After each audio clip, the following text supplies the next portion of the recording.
Hi, Freddie. Hello.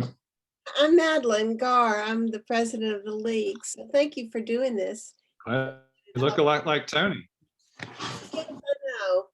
This is really his Zoom, and I tried to put my picture on it once and it worked, and then I show up as Violet, who is our 3-year-old daughter, because we did a couple Zooms while her preschool was virtual.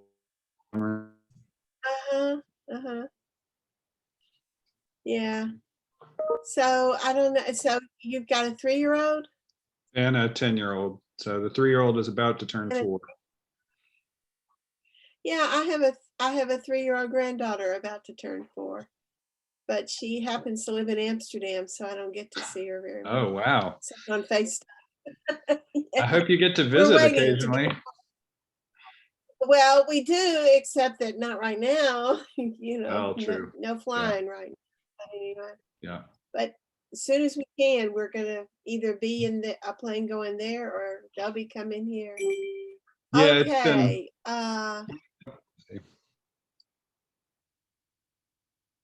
Yeah, people are breaking.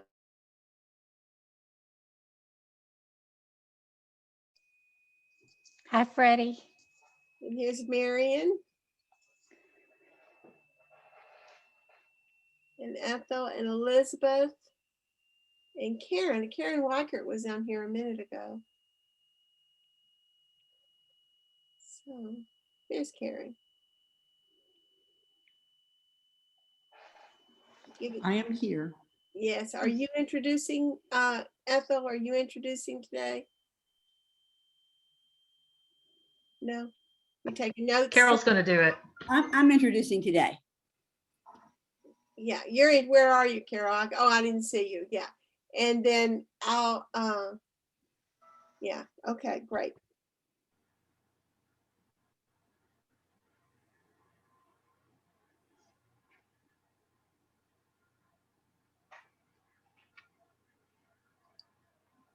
I'm guessing that Freddie is on the phone with Ethel right now. Yeah. He was, there was some Yeah. audio problems. You know. Ah, okay. Well, I'm glad he was on the phone with Ethel instead of Carol.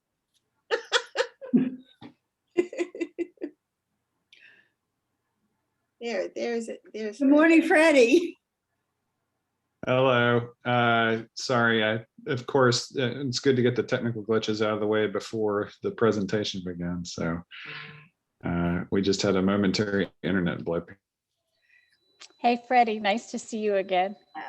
Hi. I miss our board meeting. I do too, but Freddie and I were on the MTA board together, but I have to say I'm not disappointed to miss all the fun dealing with the pandemic and big drop in ridership and all of that. Right. Oh, we had the flood to deal with, which wasn't exactly easy either. That's true, yeah. Sort of which disaster for the year you'd like to deal with, right? So. Well, the flood at least felt like you were going to recover from it. Yeah. Wow. A lot of stuff.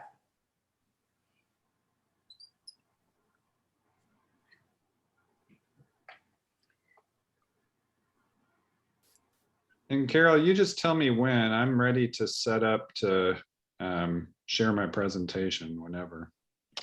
Well, first of all, we're going to have a teeny bit of information about the league and business. Perfect. And so you probably will come on at about 5 after. Sounds good. That's my hunch anyway. Unless there's something profound going on out there that I don't know about. Madeline? Nothing profound. Just okay, good. At least if there's something profound, I really don't know it. So I would prefer it to be that way. Yeah, me too. There's enough profound in our lives these days. I know. I need less profound these days. I think most of us do. Yeah. This has certainly been a year we're not going to forget anytime soon. Right. I hope so, but if you really read the history of the 1918 Spanish flu misnomer reality, it was followed by the Roaring 20s because everybody wanted to forget. Yeah, I believe that. Yeah. But you know, I certainly remember members of my own family talking about being quarantined in their small towns during that epidemic. And people could not literally come into the town or go out of the town. So one of the family stories from my father's family from the 1920s is the family had diphtheria, and so the public health department quarantined their house, but let the father go out every day because he was a breadwinner. So it's really interesting how our ideas about how you quarantine during a pandemic change over time. Yeah, well, they didn't have computers, so everybody couldn't work from home back then. Right, right. I'm not ready to say yay to technology, though. Yeah.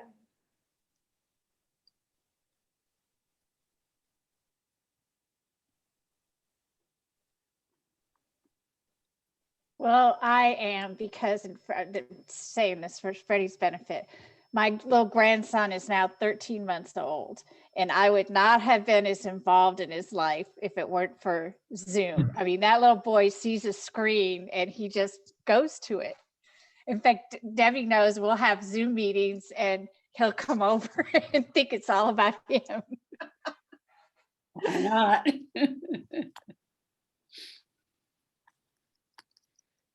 Well, I know I've been grateful. I don't think it substitutes for person to person, but it's certainly better than being stuck, as many grandparents have been throughout history, with never seeing their children or their grandchildren ever again because they moved somewhere else. Yeah. So we're fortunate we have this as an option, but it's not the same as hugging somebody for real. That's for sure. So we'll give it another minute for people to come on. It's a lazy day. It's Friday.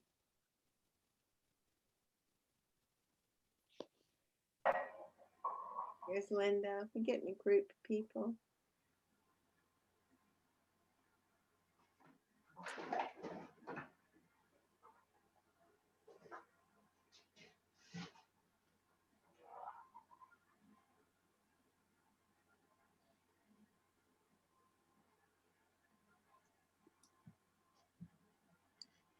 Freddie, I'm hoping that you also will touch a little bit on what you see as the short-term and the long-term future for downtown.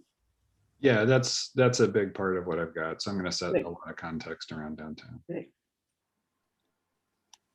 Every time I go down, it's a different downtown.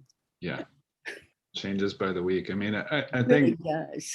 figuring out how to process just time has been very strange during COVID, because I am not out in the community in an immersive way, in the way that I had been accustomed to being. And so sometimes I'll drive through a part of downtown and think, well, that building wasn't there last month. And then not remember what was there before, right? Well, then there's that other part of it. Yes.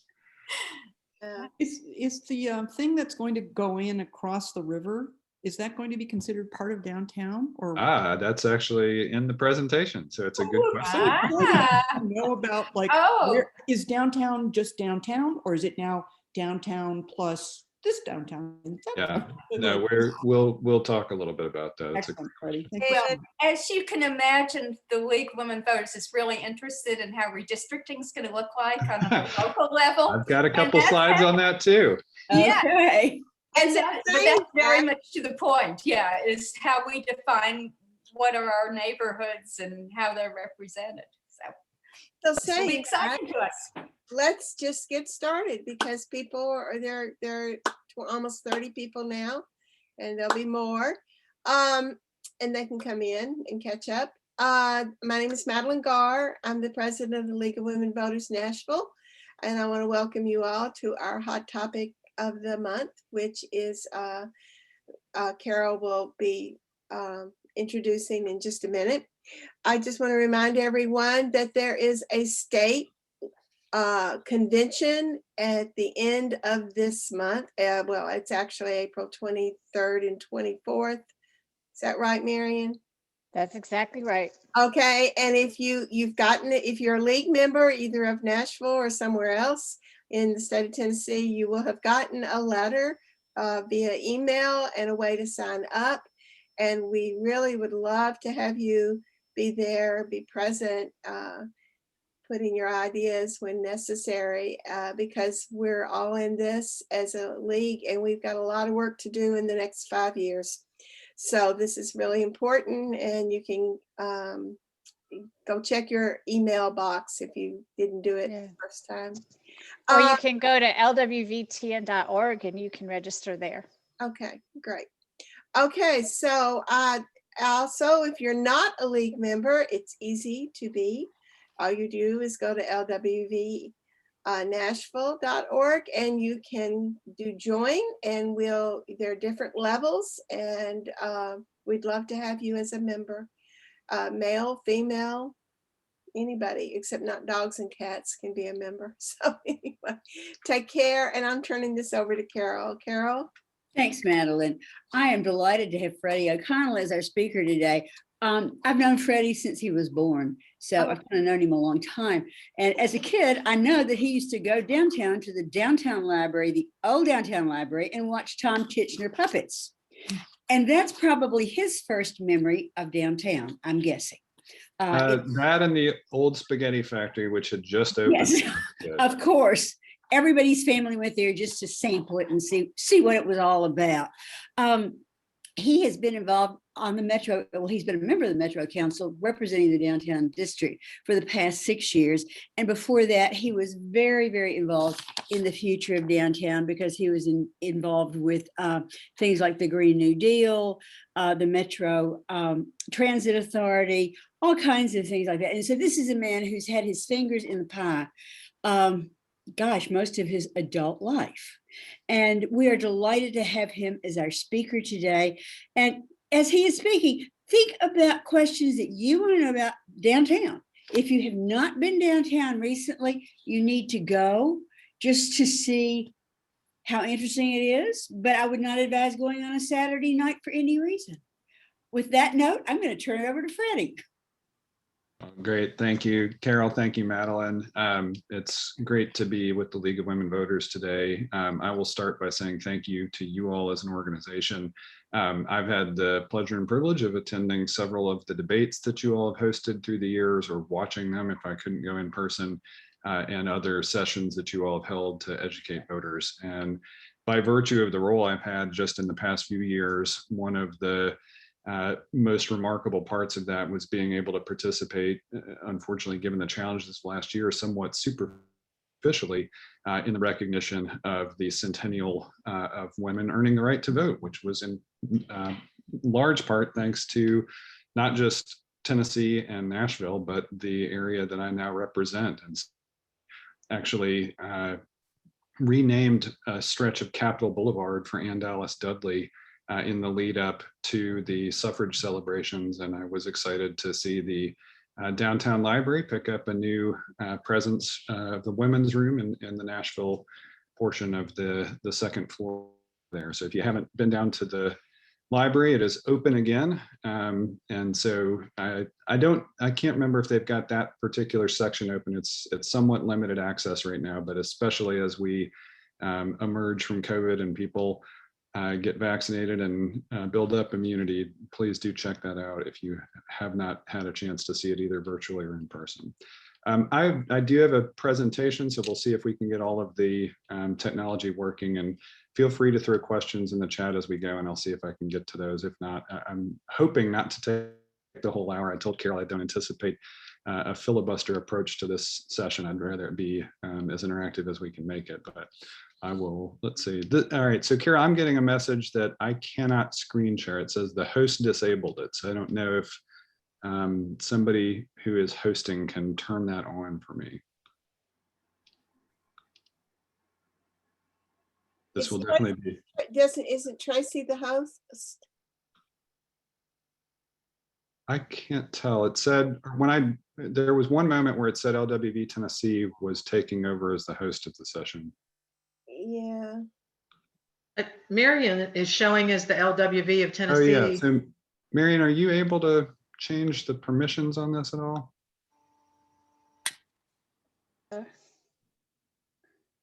It will definitely be more interesting if I can do the visuals, but I'll go through it without it if we need to. Let's see.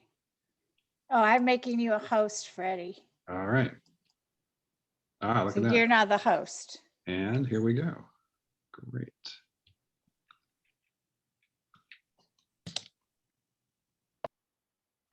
Okay, give me just a second and we should be able to get this whole thing working.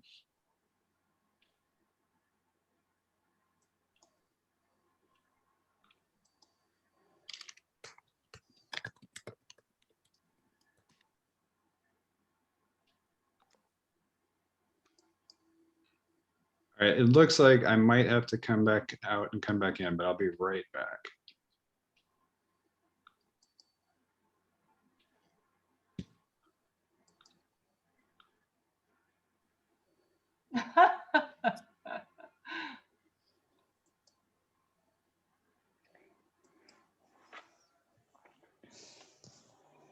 Mary, Someday, make him a co-host. Well, I thought I made him a host. Yeah, but maybe you can make him a co-host. I know that's how Tony usually does it. Okay, well, he's not All right, in. Marion, can you try one more time? And make Okay. the host again? How about if I make you a co-host? Does That'll that work? Okay. You're a co-host. All right, and it looks like, perfect.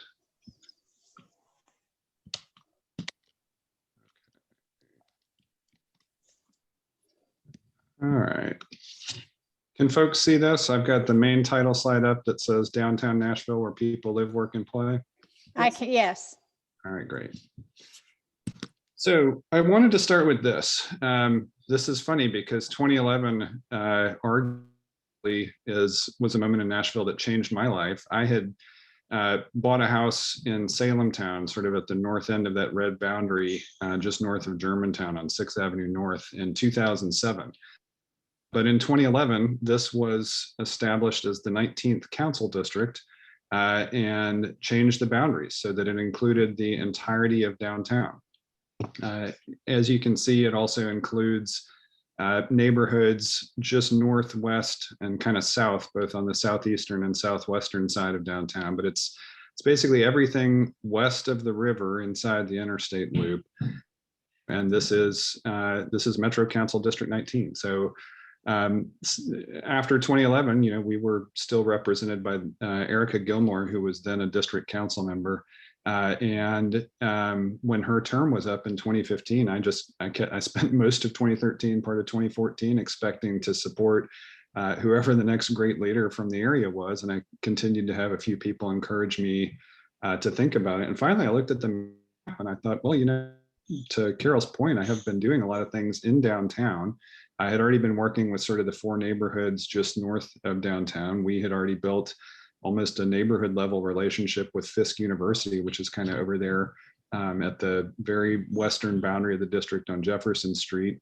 And I grew up learning how to play piano at W.O. Smith School of Music in Edge Hill. So I had spent quite a bit of time in that portion of the district as well. The place I had to really learn the most about was just southeast of downtown in the Napier community, where Napier and Sudicum, both pretty significant public housing project, but also a residential are. And then there's a bunch of kind of industrial riverfront and other commercial districts as you head out of town on Lebanon Pike.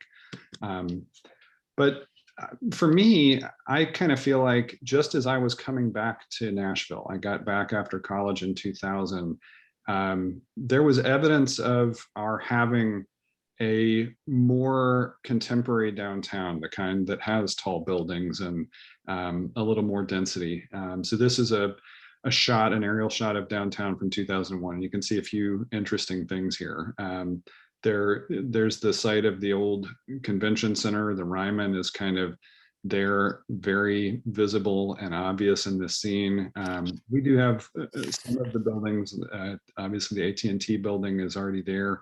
Then we fast forward to a more recent photo and there are some changes. Some of that is all clearly still there, but the old convention center is still gone. This is from the, kind of the recognition of healthcare workers last year when the Blue Angels flew over downtown. But you can see kind of just left of the center of the picture next to the Fifth Third Tower is the 505, which is a major residential building, and kind of pushing up toward Nashville Yards and Capitol View. You're starting to see a little more height emerge 20 years later, right? So we have continued to see a true downtown, kind of a mid-rise commercial center of what that my mom knew growing up with Kastner Knott and Woolworths and all of those, or even the Church Street Center that was there briefly during my youth, but a more fully urban downtown in Nashville, which, by the way, has become one of the top 25 American cities by population. So we are a major American city at this point, which when I was growing up, I think many people would say Nashville was a major Southern city, but at this point we have really, I think, transcended that and become an American city. And I think part of these changes were anticipated when we did our big general plan. Nashville Next revised community plans all across the city. There were several major ideas incorporated into the discussion. This was adopted in 2015. Those kind of dark orange sections you see are what Nashvillians throughout the city identified as centers. And so I think the whole process of creating Nashville Next did a really elegant job of capturing the tension between growth and preservation. But it also made clear that Nashvillians preferred to have most of the future growth for the next 25 years occur in centers, and to have any adjoining density occur along these major corridors, which you can kind of see called out there in those darker blue lines that connect up most of those centers. Now, I will tell you from, and I knew this before I even sought to take office in 2015, downtown is complicated. And it is complicated in large part because there is so much going on, and the complexity is governed in a variety of ways, but there are a number of special zones and districts that make this part of the city truly unique. I mean, we have 35 councils that are based on population. You saw the 2011 map that we with every census, we go back and we have an independent reading process, which is great in Nashville. I wish more states did that. It creates a landscape that actually makes for authentic voter engagement. But most districts have a fairly standard land use approach that has the council member work on rezoning requests, do community meetings, but downtown has a lot more than that. So to start with, just a few years prior to the adoption of Nashville Next, one of the key parts that anticipated a land use that was more fully urban was the creation of the downtown code. This is now 11 years old. It was created in 2010 initially. It was refined a little bit during the Nashville Next process, but you can see the boundaries here. And there, if you ask the question, what is downtown?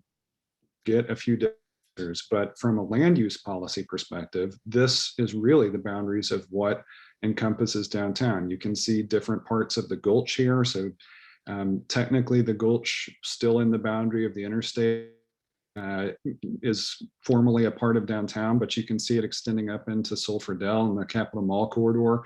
And the most recent sort of expansion, I think, really intended to spur some additional development is the Hope Gardens portion in Northwest, which dips a toe into the inner piece of the neighborhood, but kind of wraps around to Jefferson Street where there's a companion redevelopment district. But you can see the core, all these sub-districts. And basically, instead of typically thinking of this on a parcel by parcel basis, next door you have a duplex if you're in a family hood or that kind of thing. These sub-districts really do a lot to guide height, form, streetscape. The Planning Commission has an entire design review committee process that has a separate one governed by MDHA for almost any project proposal in downtown. There is a lot of machinery involved in how we have come to have such an urban form within the boundaries of this downtown code. Now, separate from that, there is a central business improvement district. This is managed by the Nashville Downtown Partnership. There's also actually a separate adjacent Gulch Business Improvement District that was created as the Gulch started to redevelop.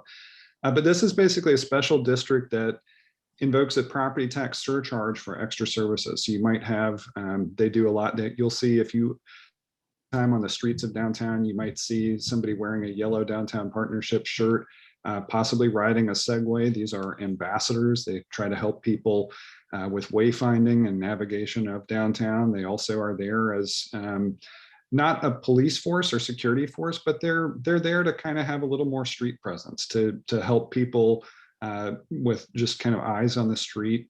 They operate a significant parking service. There's a program called Park It Downtown, where downtown employees can park across the river and ride a partnership operated shuttle. They operate Nashville V-Cycle, at least for now, which has been our very successful bike sharing program. And so all property owners within the boundary that you see on that map participate in the Central Business Improvement District. And so they pay a little bit of extra, but they also get some cleanup services. The Downtown Partnership, you might, besides the ambassadors, you might see one of their cleanup team that are basically there to keep gutters and litter and everything else relatively clean as you move around downtown.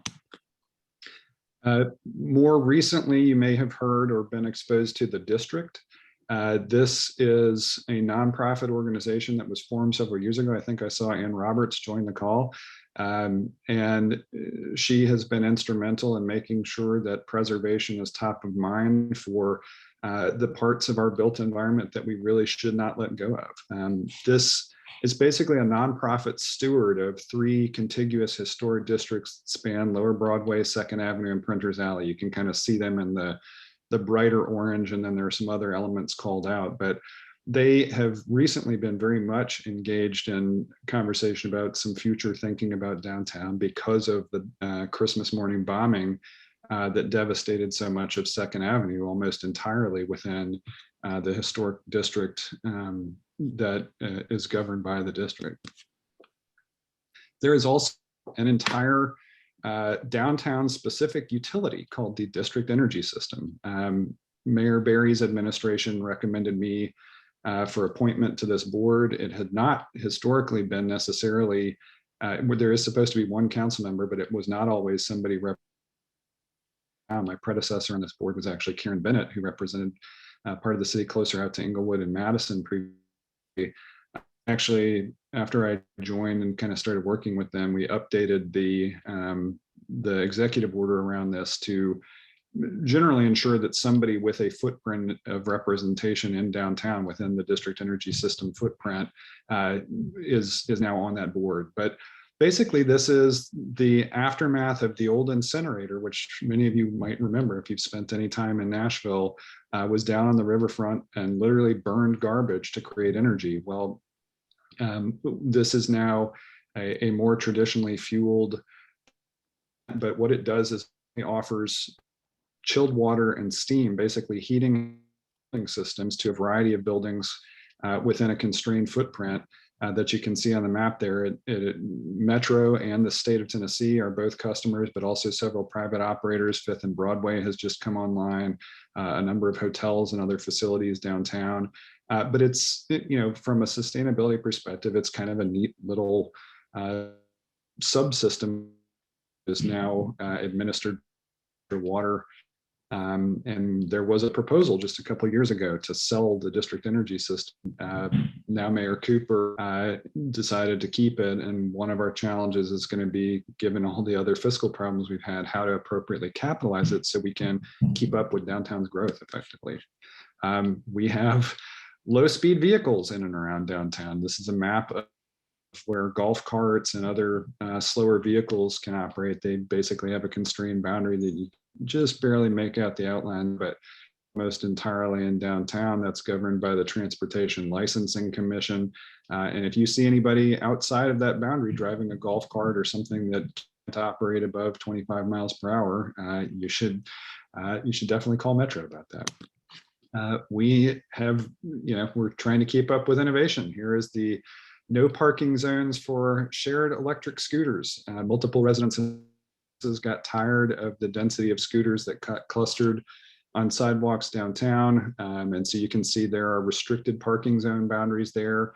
You can see a couple of corrals where they are supposed to be appropriately parked.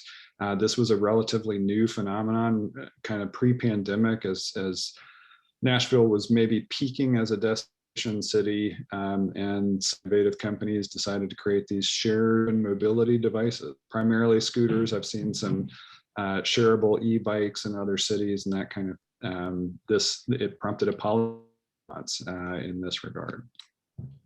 Now, I mentioned in the outset that downtown is a place to live, work, and play. And what's striking is that first image I showed was from 2001 with that aerial. Just prior to that, you could not create residential housing in downtown Nashville. It was not until the late 90s when I believe Ludi Wallace, then representing District 19, Bredesen, mayor, and finally took that down and you had to see things like the Cumberland and Viridian on Church Street. But prior to that, there were a few hundred people living downtown. Fast forward to now, we have 14,000 downtown residents as of the last Nashville Downtown Partnership meeting, with 18,000 projected by the end of 2022. For context, when I took office in 2015, we had fewer than 10,000 residents. So we may, by the time I'm representing District 19 and kind of the boundaries of downtown, have more than doubled the number of residents living in the core of Nashville. And you'll note there are more in downtown in 2021 than there were residents in 2001. So it has become a vibrant residential community on top of everything else. The 505, constructed just a few years ago, is the tallest residential building in Tennessee, second only to the AT&T building in terms of its overall height in Nashville, and the just opened Place at 5th and Broadway as the tallest for rent residential building in Tennessee. So we are seeing vertical neighborhoods basically start to emerge more and more in downtown. Now, work, also a big deal. We have 78,000 downtown employees, with some major employers recently announcing that they would be consolidating operations in downtown, namely Amazon and AllianceBernstein, two of the most recent. Bridgestone before that, which has already got their brand new consolidated headquarters effectively at capacity. Again, some of these things are pre-pandemic, and it'll be interesting to see how the nature of work to a centralized office changes after the pandemic. But still a lot of people working down. Prior to the pandemic, it was anticipated that, again, by the end of my term, we might actually hit the 100,000 employee mark in downtown. Phillips also on the list. And that's facilitated most recently by some pretty significant developments. Again, on neighborhood scale, we will see one or two, maybe a handful of parcels assembled. There have been some multi-acre sites in the just recent years that have opened up in terms of major redevelopment. So 5th and Broadway is one of those. This was previously public land. It was the site of the old convention center created by Mayor Fulton years ago, and it fronts Broadway. The old convention center really kind of turned its back on Broadway, put the Renaissance Hotel anchored on Commerce, and the convention center was mostly on Commerce. And just around the time I was taking office, the dean had concluded the process of creating a new convention center and cementing a deal to redevelop this site. So it's got a residential tower you can see, an office tower where AllianceBernstein is located. And then down at the scale of Broadway, there is sort of a pedestrian mall that cuts through the entire development and sort of with an entrance on both sides the brand new National Museum of African American Music also housed there. The food mall that I just got to tour is really amazing. So again, once we are at a point where you feel comfortable going out to eat again, definitely encourage you to go check out the food mall at 5th and Broadway. It's really quite a design for both the space and the number of restaurateurs they've got in there. There's a Slim and Husky's Pizzeria has just opened there, among other things. So it's a pretty neat project. Nashville Yards. This is the former Lifeway campus. It basically, with one major landowner giving way to a collection of new development, this is basically the new gateway to downtown as you cross the rail yard into downtown. So this is going to be, Amazon's got a large footprint here. There's going to be several residential projects. AEG Live is anticipating creating a pretty major entertainment complex within this footprint. You can see there's a ton of green space that they're designing down by the rail yards that will be some of the most significant open space. Will connect up the Gulch Greenway, potentially getting you all the way through Capitol View, through Frankie Pierce Park, and eventually over through the Farmers Market all the way over to the Cumberland Greenway, and creating a really remarkable greenway network through downtown. Speaking of Capitol View, this is the new former home of Lifeway. They built a building down there and apparently already have it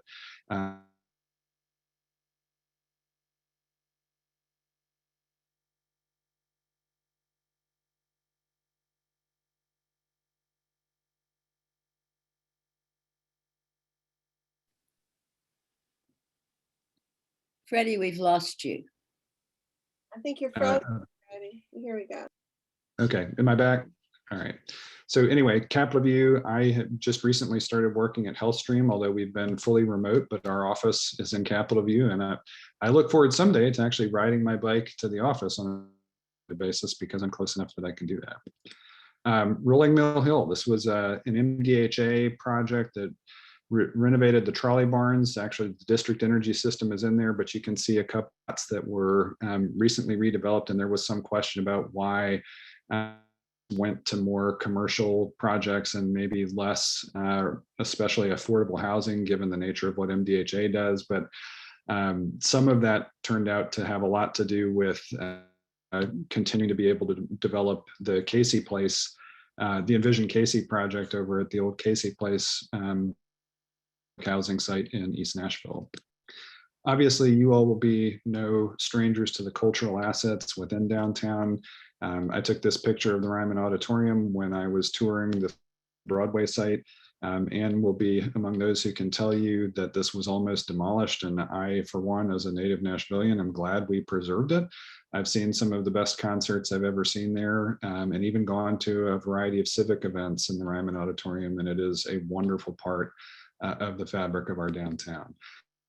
Another wonderful preservation project, the Frist Art Museum. Again, if you have not been since they have kind of done a second wave of development of this concept, many of you will remember this was the Frist Center for the Visual Arts for a long time, but the Frist Art Museum has overhauled their kids area. They've just got a wonderful set of rotating exhibits. They've just done such an incredible job with this facility, and it was an old Art Deco post office that, again, I remember from when I was a kid.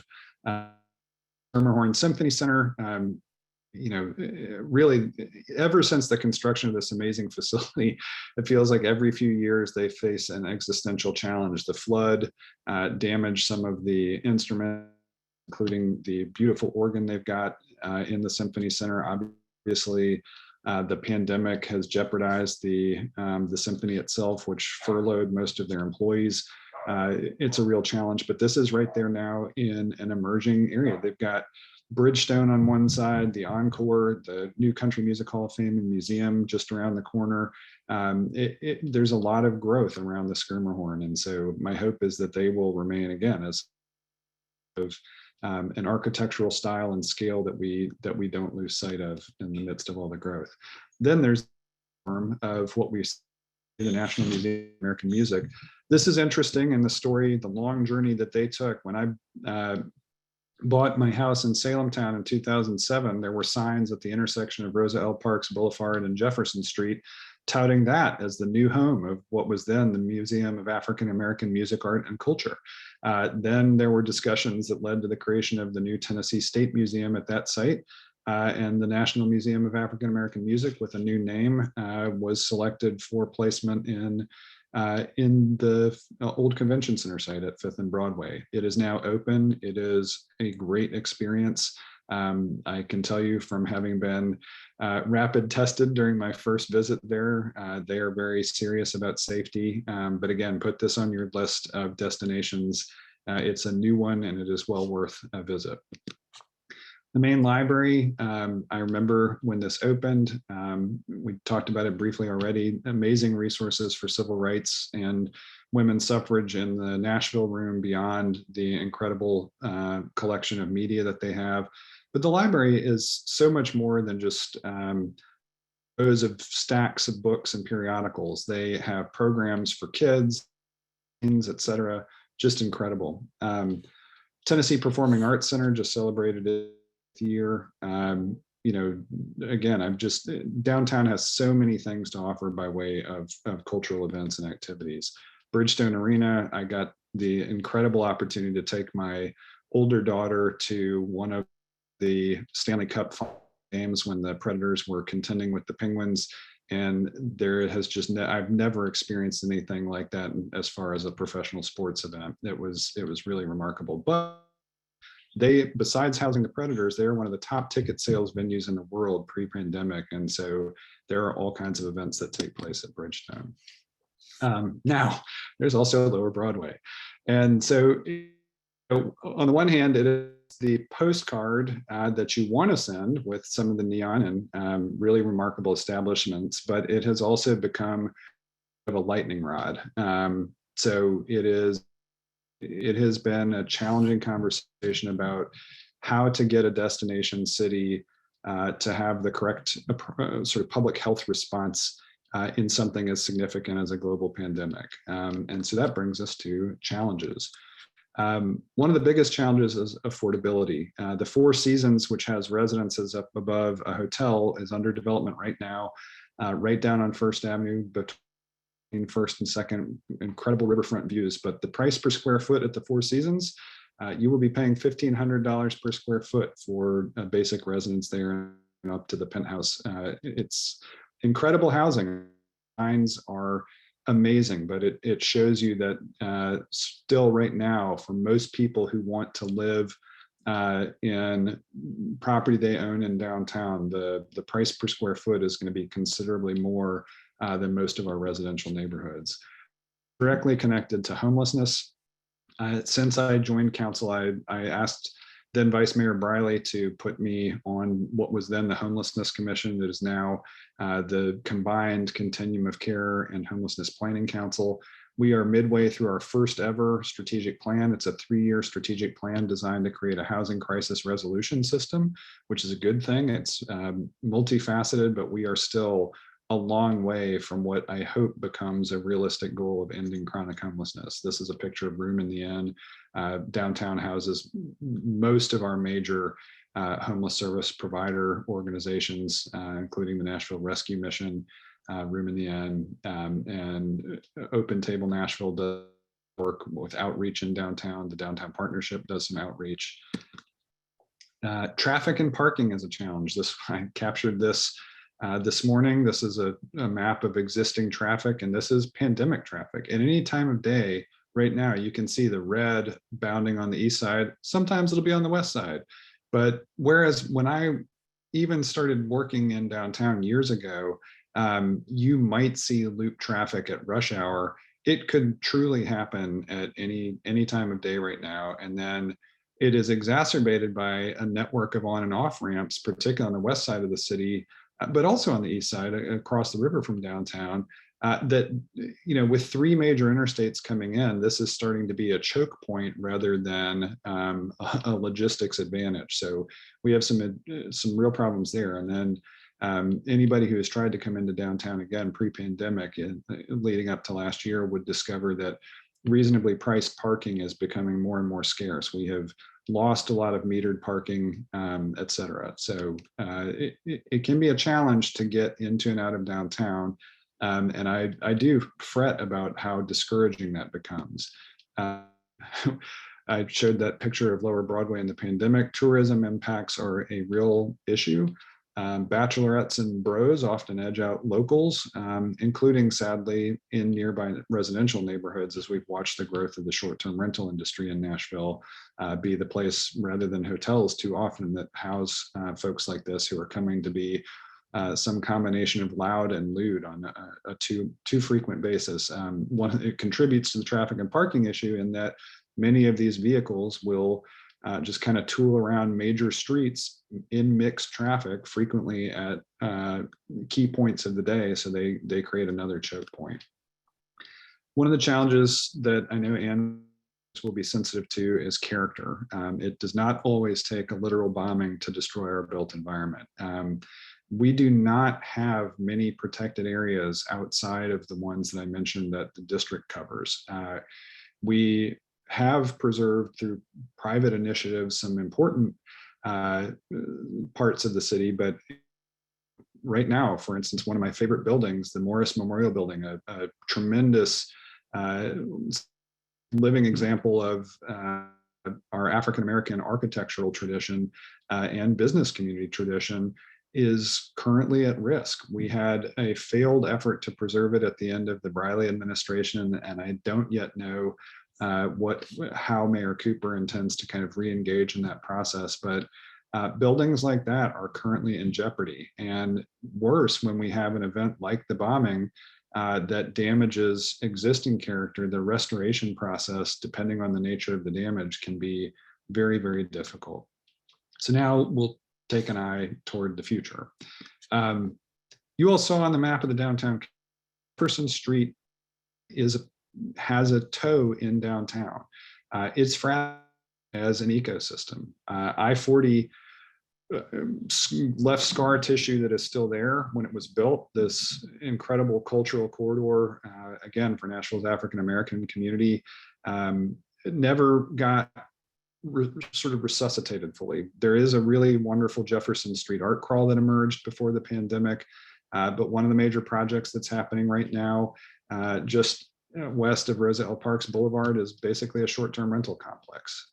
We are not necessarily seeing this corridor be a showcase for thriving Black business. It's going to be a challenge to get the policy environment right, and the intentionality to create that I think the corridor deserves. And that's going to be an ongoing challenge the closer and closer it feels to being a part of downtown.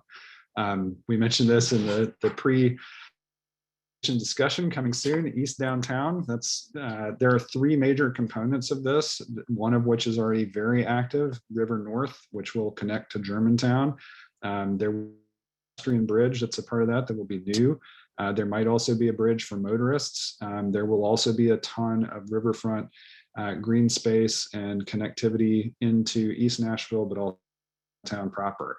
It does raise the question of, is there sort of an downtown that comes along, because the Titans are also about to redevelop the area around their stadium, which a sad legacy of the creation of Titan Stadium was we left so much of the land around the stadium as just simple surface parking, not a parking deck serves it, but surface parking. But they've expressed an intention to create a neighborhood scale of development there that could resemble Wrigleyville. If anybody's been to Wrigley Field in Chicago, you will understand that.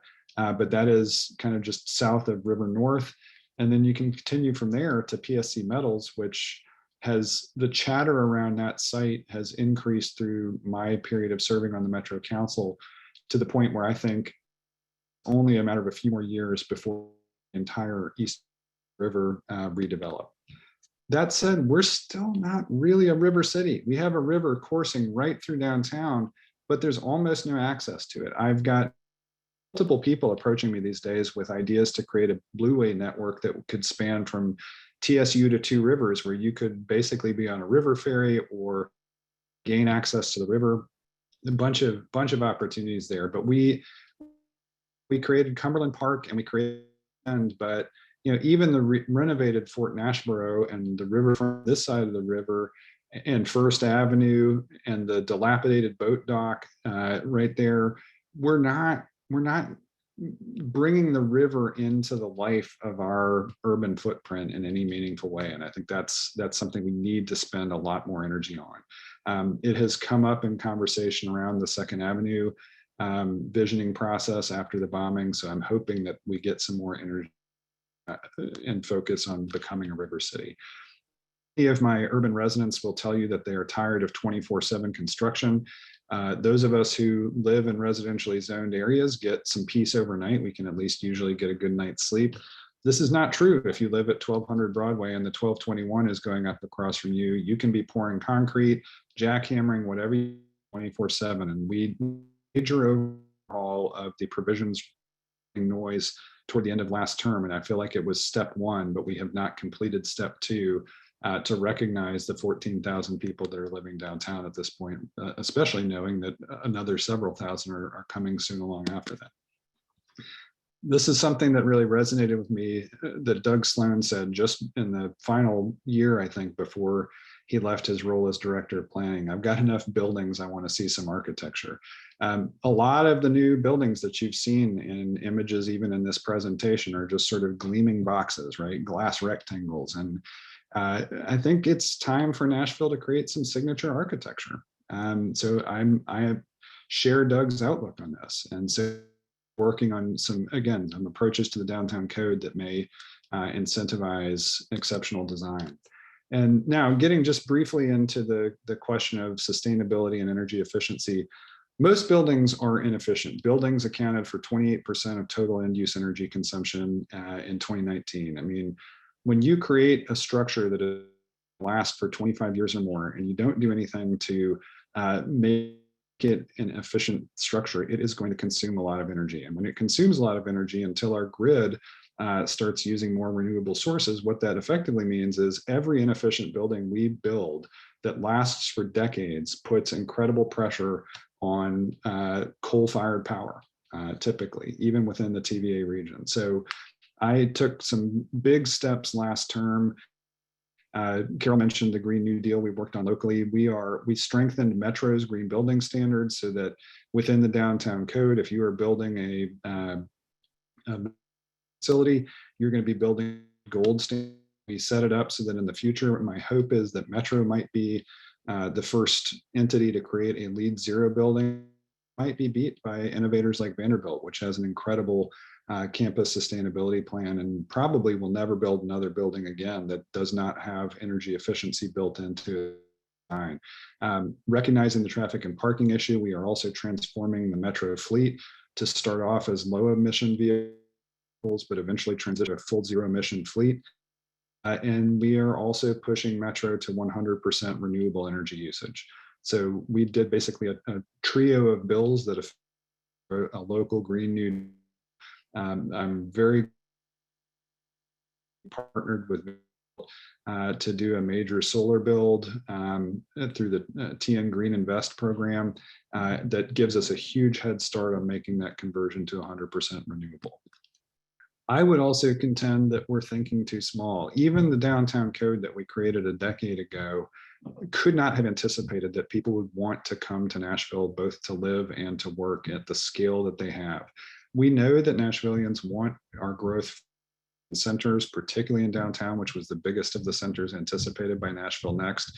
But I will tell you, I have reviewed multiple proposals for 40 months, and we still don't have, even with the downtown code, a great way to accommodate them. And as a former MTA board member and as a former president of Walk Bike Nashville, I'm to tell you that it is time to change the way we, at least some of us, the moment our infrastructure improves to the point where I can be on my bike on a nice day, even a day like this where it might be chilly, but the sun is shining, I will be out of your way in traffic. The moment I've got frequent transit running by my neighborhood, I will be out of your way in traffic because I would prefer to read a book on the bus or get active transportation as part of my fitness than to sit in the traffic that we all know is around our urban core.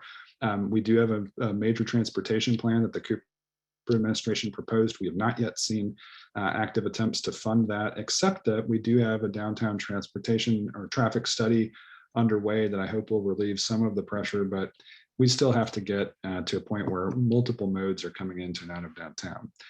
Elections have consequences in the sense that 2021 is a census. It will create redistricting. I don't know if there will be a singular downtown district or if it will be split back up the way it was before I took office. When I moved to Salem Town, there was sort of a north downtown district and a south downtown district that went across the river. Mike Jameson, actually, when he was on Metro Council, represented a good chunk of East Nashville, but also Lower Broadway. I don't know what the future of the kind of governance of downtown is going to look like. I don't know how comfortable future elected officials will be.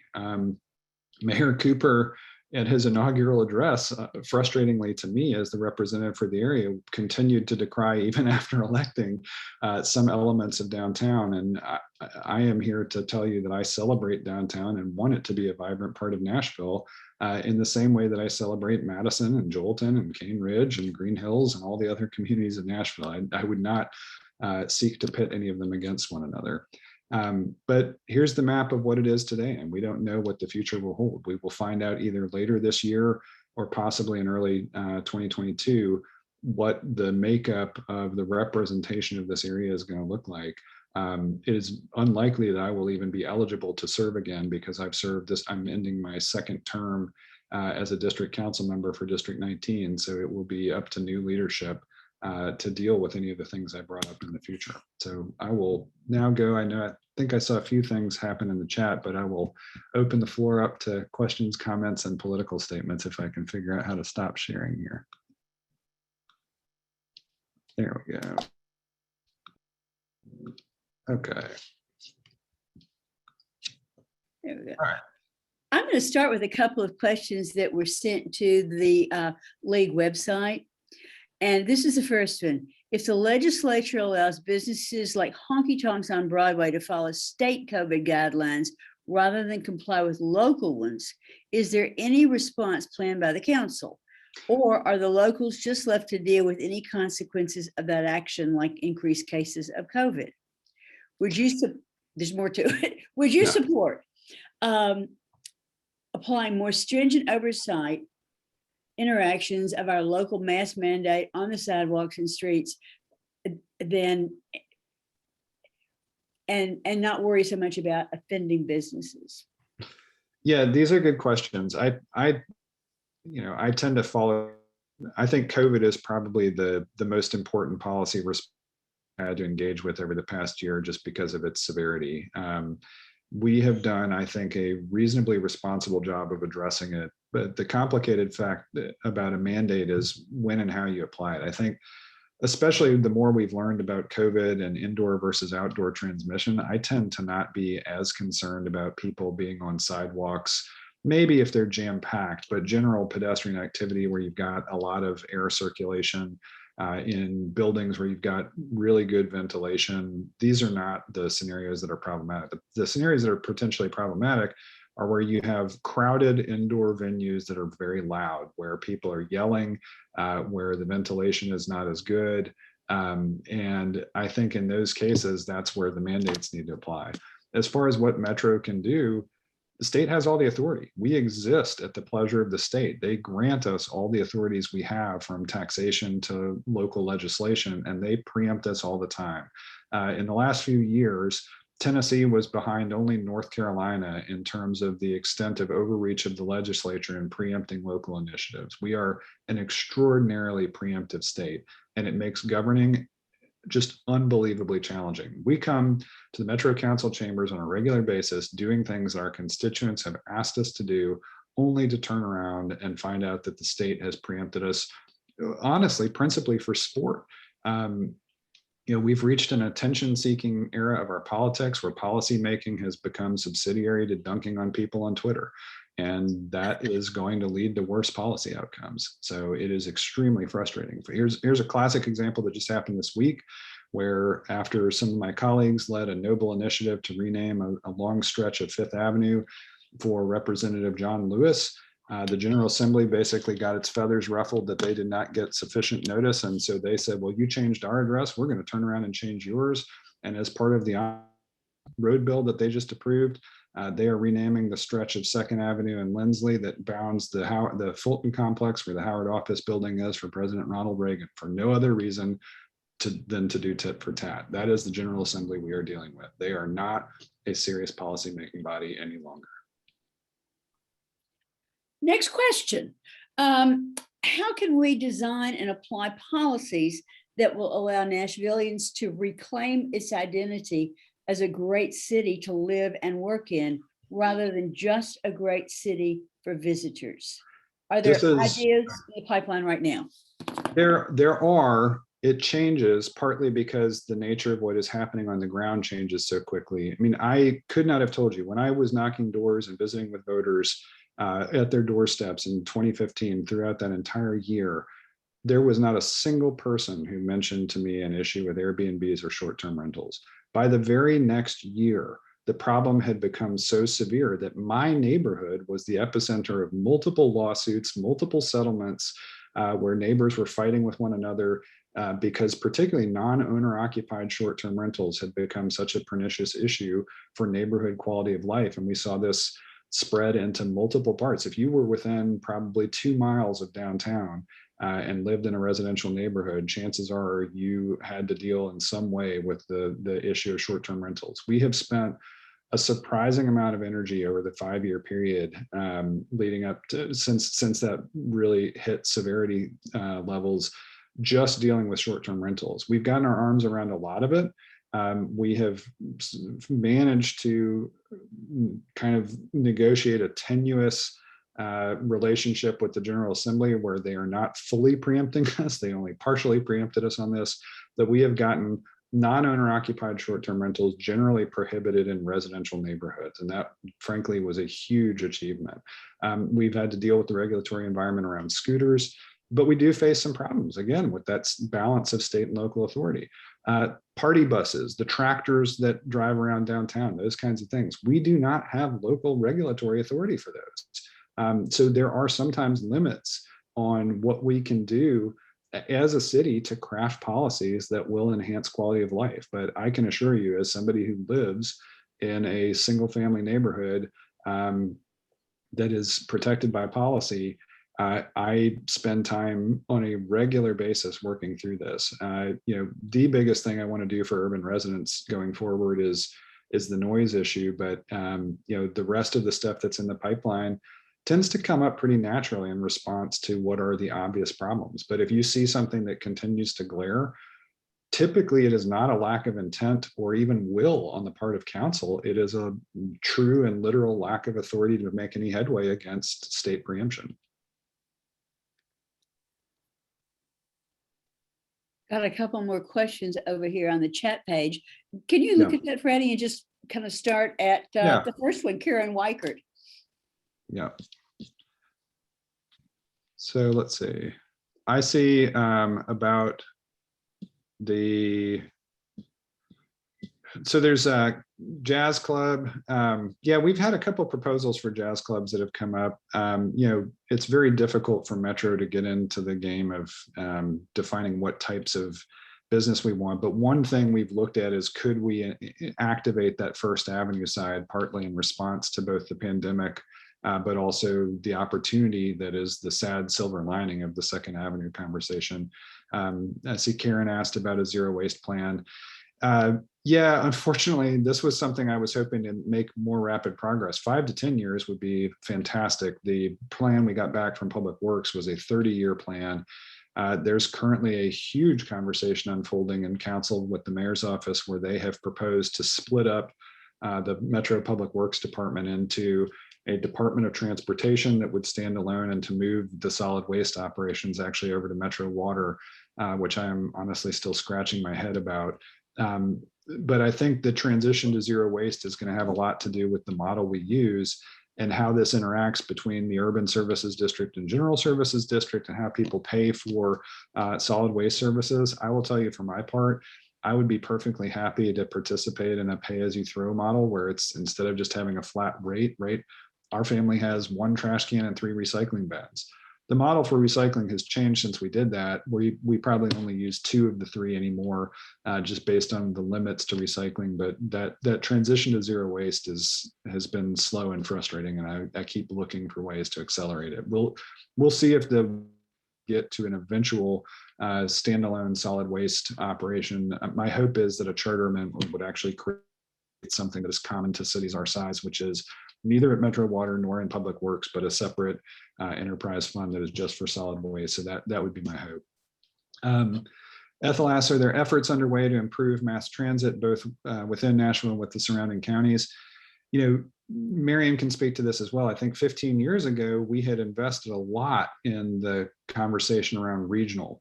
And I know that Mayor Berry's proposal got a lot of criticism for being insufficiently regional. You know, we've had a sometimes active, sometimes less active mayor's caucus that involves the mayors from surrounding counties and cities. And it so frequently depends on the engagement of who the sitting mayor of Nashville is and what their vision is with those mayors and the other regional partners. There is an RTA board that is separate from the MTA board. There is Greater Nashville Regional Council with the Metropolitan Planning Organization within that. There's also external partners like Cumberland Region Tomorrow, who are all thinking about the regional aspects of it. The plan that Mayor Cooper has presented also was not particularly regional in nature. And it remains to be seen whether they're going to seek a dedicated funding stream for transit, which I think is the only way that we're going to meaningfully improve transit. I mean, with Marion and me working together with a great management team and a mayor who really wanted to do something, we basically calibrated a new normal for MTA, and across a decade, we grew our ridership faster than our population growth and basically doubled our operating subsidy. But that was from $30 million a year to $60 million a year.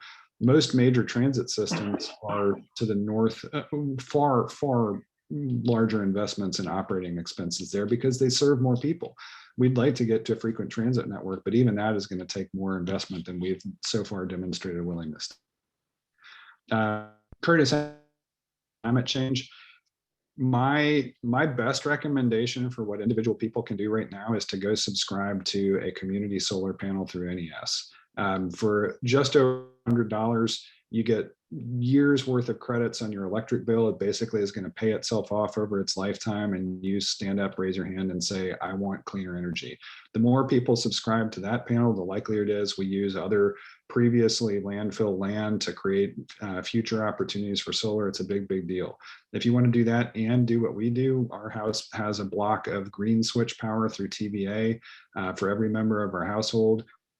Subscribe to a community solar panel. Basically, we operate a zero emission house, and from the standard carbon neutral house, I would say, because all of our energy is coming from renewable sources. And these are easy ways to do that. Besides that, continue to reach out to your members of council. And every time that I or some of my colleagues who are interested in this issue are proposing something that will advance us, help us get there. Metro Water just did a major solar project that came through council.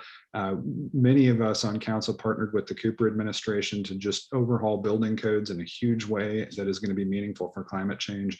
There are a lot of important initiatives, but also one of the biggest things we can do to impact this is keep building better infrastructure that supports multiple modes, including bikes, pedestrians, and transit. I see Debbie asks about flooding. You know, I have been one of the people that has been trying to advocate for the justification for the downtown flood wall. It doesn't have to be an entirely public investment, but I think we should invest in that. We have now done more flood buyouts and other flood mitigations across the city of Nashville than total, like we're coming close to double the total of the original cost of the flood wall. So we have protected everything but downtown effectively with capital invested in flood mitigation. So I think we need to revisit the question of downtown flooding. Michelle asked about closing Lower Broadway to traffic. That is effectively preempted because Lower Broadway is a state route, and most of the property owners and business owners down there have no interest in doing that. I actually can somewhat understand it. They do not want to see Lower Broadway any more than it already is become a Beale Street, a Bourbon Street, sort of an open party, open container district where everybody is walking around. They would much rather have people in their establishments listening to live music. And I can understand that. There has been more recent talk about closing 2nd Avenue to traffic, which may make some sense, but that one's going to come out. Elaine asks about repeating ways to sign up at NES. If you go to, hang on, I'll put the link in there. I think it's just Go Solar Music City. Yeah, solarmusiccity.com. You can sign up. That is your place to go to.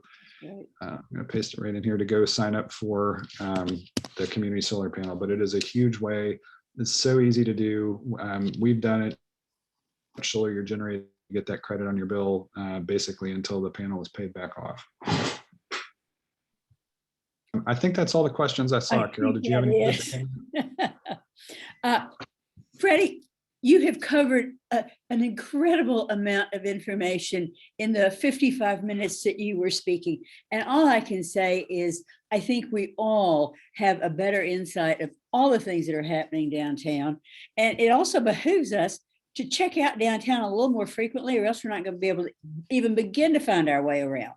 Well, Thank we've you got some very, great very wayfinding much. signs down there. So come down. Thanks, everyone. And thank you, Carol, so much for this invitation. And thank you to, again, the League for all that you do to educate voters, both in Nashville and across Tennessee. Thank you, Freddie, very much. And I can stick around for just a few minutes if anybody has follow-up questions. I guess before we sign off, I would just like to mention that next month, our own Debbie Gould, who's the president-elect for the State League, will present Redistricting 101, which will help us all better understand the redistricting process that will be happening in the next several months, help us all be better educated. And this will be the first in a series this year on what is a very important topic for the League. So please be back on May the 7th. Thanks, Ethel.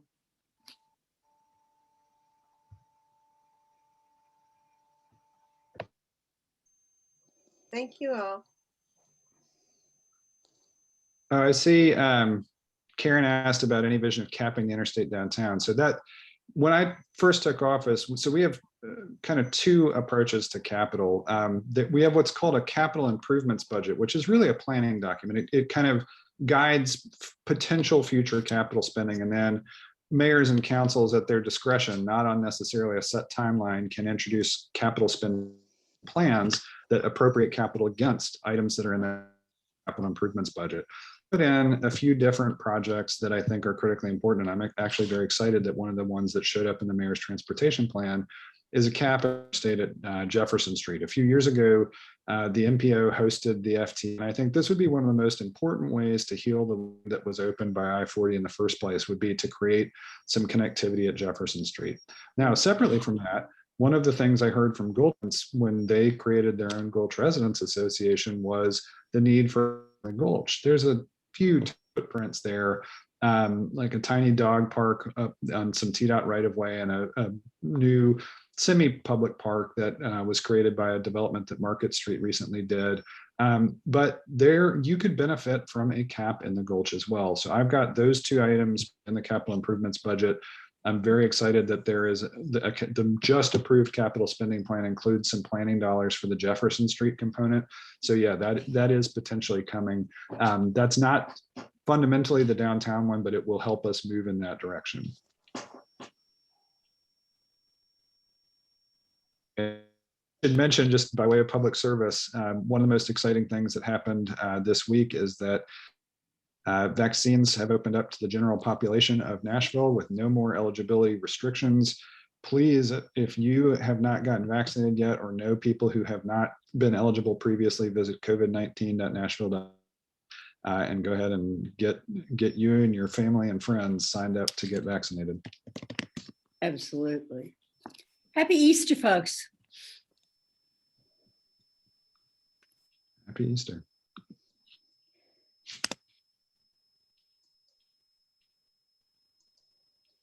Nice to see you, Freddie. Good Hope to see all you is again. going well with you.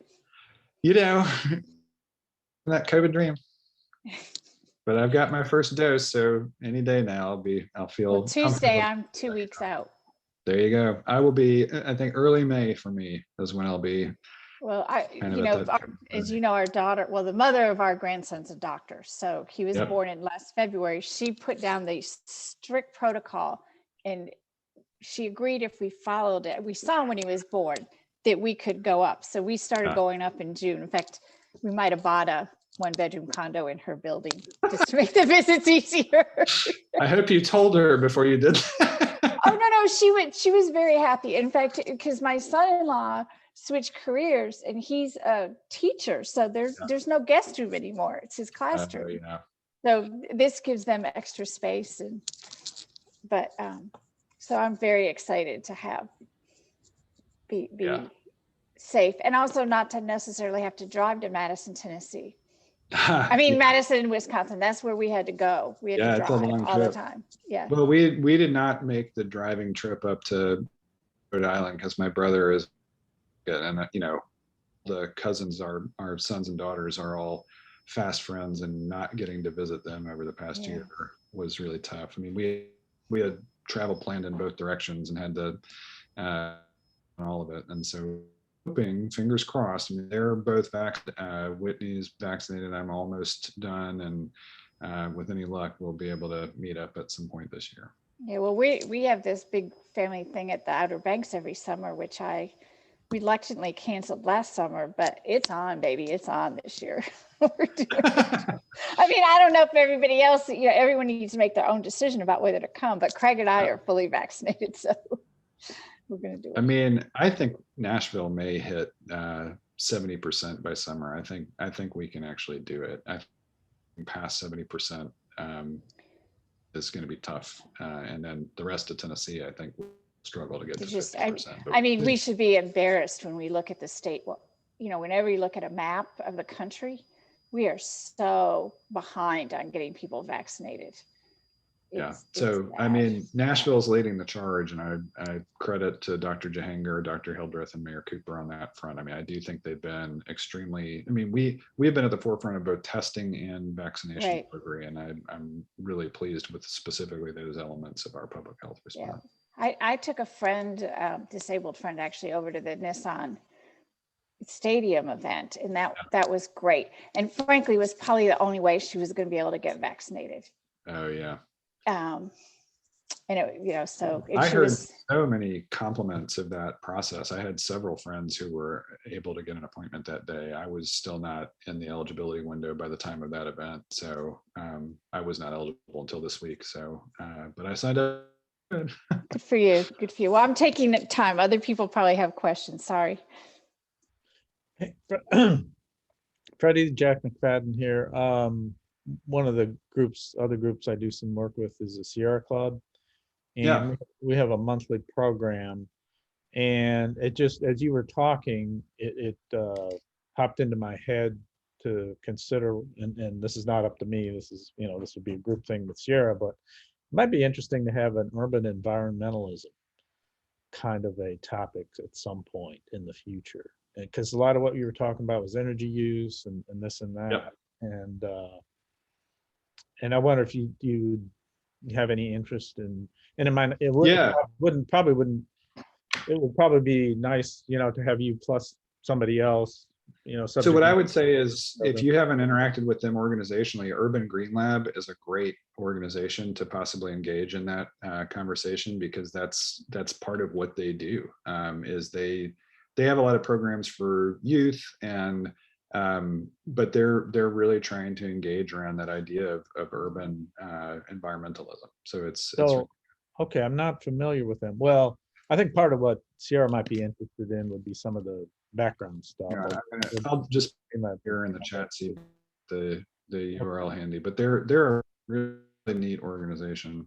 What's their basis of support? The financial support? Do you know? I think they just are kind of a standard 501c3. They may get some grant from, like houses or whatever, because they do a lot of education. Last I checked, I think Todd might still be their executive director. guy named Totter. You cut out a little bit. I'm sorry. Oh, sorry. Totter is the executive director over there. All I got was Tactor. That doesn't sound right. Todd Counter. Thank you. Counter as in Counter. Thank you. All right, and now I'm up against my day job clock, so I go run on to my next meeting. But thanks for attending today. Thank you. Bye.